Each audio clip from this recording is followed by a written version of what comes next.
with comedian David Boyle, and I'm quitting alcohol. So World War III's heating up. I'll talk about that another day. But New Zealand beat India in the cricket today.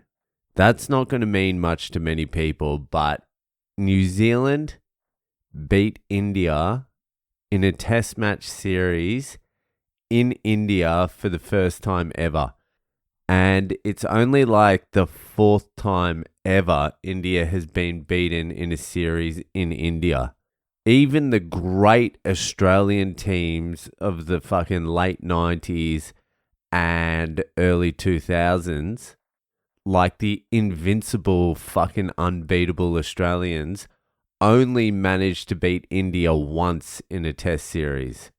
The South Africans with Hansi Cronje, they managed to win a series in India, and they had some great players back then as well.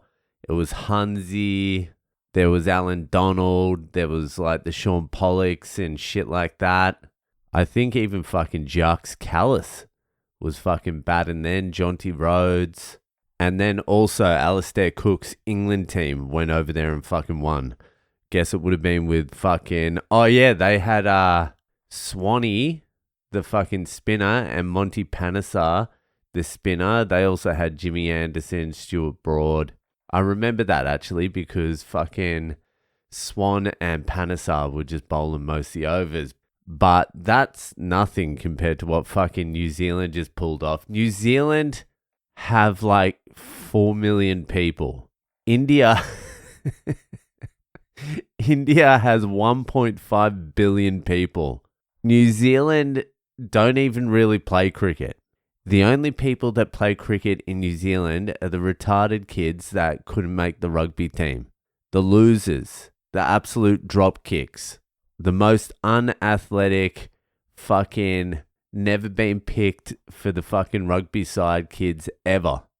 And you can see it. Look at Santner, the fucking bowler for the New Zealand team.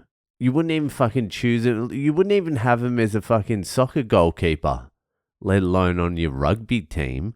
No one in New Zealand gives a fuck about cricket. If you ask your average fucking New Zealander to name 3 players in the New Zealand cricket team, they would probably say Chris Cairns, Martin Crowe, and Shane Bond. They have no fucking idea. And this ragtag bunch of fucking rugby rejects went over to India and beat the might of the fucking Indian cricket team, the most powerful team in the world. Not only are they number 1 in the world, they're also the most powerful team in the world. That's where all the money is. They're the new power center of all of cricket. And one of the difficulties of playing India in India is they fuck with the pitches. They can doctor them in whatever way they like. But they made a strategic error in this series. And they made the same error in the first game against Australia years ago. Let me explain. So the first test, India, New Zealand this year, the New Zealand fast bowlers fucking absolutely ripped through the team, managed to fucking bowl everyone out, and they won that game, which was, I think it was the first test they've ever won in India. That's how rare this feat is. They'd never won in India before. So the Indian cricket team, because the Indian cricket team always have the best spinners, and they play the Indian conditions better. Like the pitches in India are slower, the ball doesn't come onto the bat as fast, the batsmen are a lot wristier, like there's a different technique. So the second test comes, and I guess what India were thinking was, we'll fucking doctor this pitch so it spins more for our spin bowlers, and it will take away the impact of New Zealand's fast bowlers. And all you need to do to make a pitch spin more, this is not going to make sense to anyone who doesn't know what cricket is. You just dry out the pitch. I'm not going to explain cricket. There's fast bowlers, there's spin bowlers, fucking Google it. fucking chat GPT it. Anyway, you dry out the pitch and the ball grips more when you spin it. So you can spin it further. But what happens is when you fucking doctor the pitches like that is the opposition team who doesn't have as good a spinners as like the Indians come into the game more because now their shit spinners can spin it a mile because the pitch is helping them. So these players, like New Zealand Santner is one of the worst spinners I've ever seen in my entire life.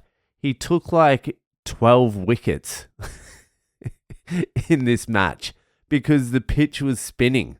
I remember watching him in the World Cup like a few years ago and I was like, this guy is just fucking useless. And today he looked like an absolute fucking wizard. And India did the exact same thing in a test match series against Australia a few years back.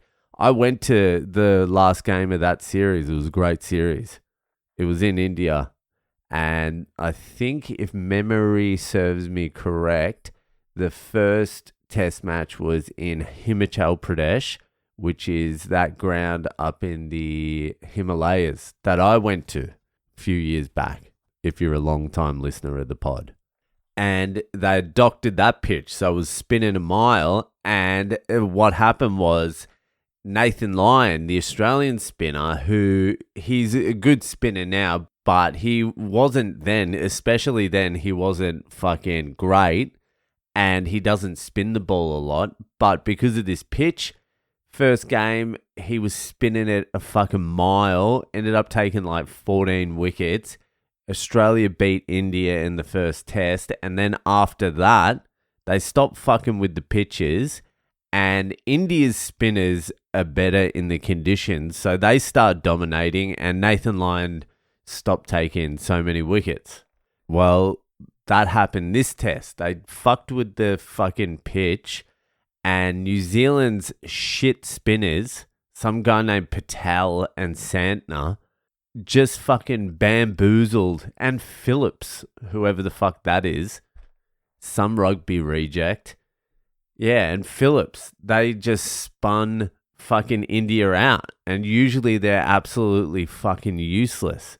And New Zealand won a series in India for the first time fucking ever. It's a quite incredible feat. I watched the last innings and it was very fucking satisfying. So fucking congratulations to fucking the Silver Ferns. Is that what they call them? I don't even know. I think that might be the New Zealand fucking netball team, which is, to be fair, probably more manly than the cricket team. Anyway, fucking, I got to get to sleep so I can wake up in the morning and watch some UFC. Some fucking Robbie Whittaker, Bobby Knuckles. Not Knuckles from my work. This is the real Bobby Knuckles. I hope fucking Robert Whittaker doesn't bump into fucking Knuckles. He'll be in trouble if he does. So fucking Robbie Whittaker versus Hamzat Chimaev. And Ilya Topuria versus Max Holloway. A couple of fucking fights. That's going to be good shit. Anyway, fucking that'll do it for tonight. Enjoy the rest of your weekend and I'll see you the fuck later.